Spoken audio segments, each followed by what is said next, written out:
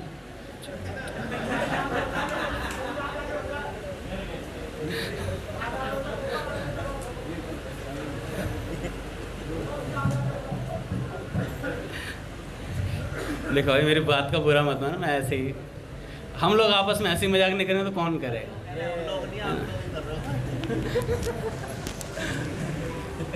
दिल पे मत लेना। तो क्या हुआ, मैं क्या बता रहा था?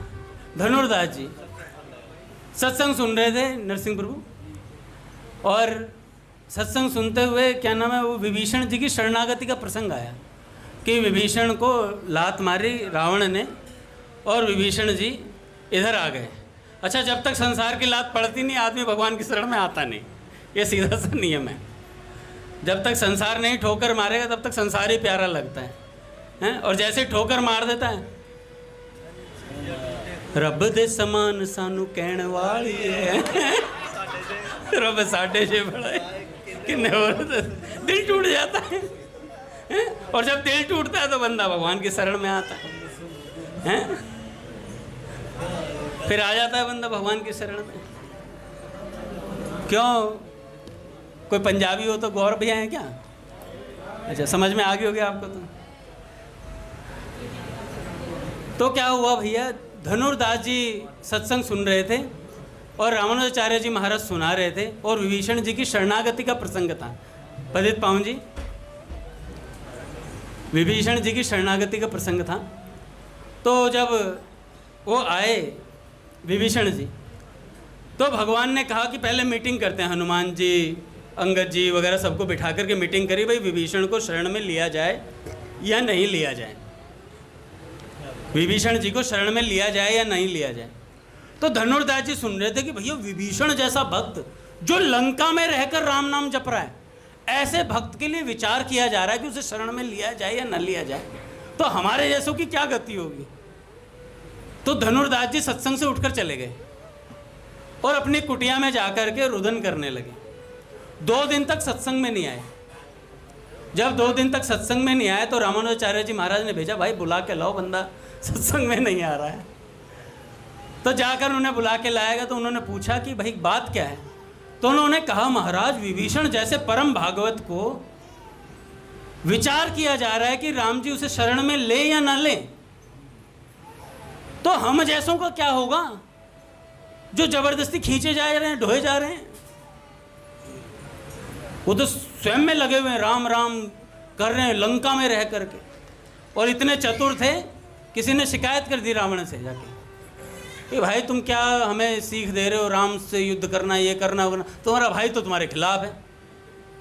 रावण ने कहा, ऐसा कैसे कहा तुमने मेरे भाई के बारे में? कह रहे देखो उसकी कुटिया पे जाके राम नाम अंकित, अति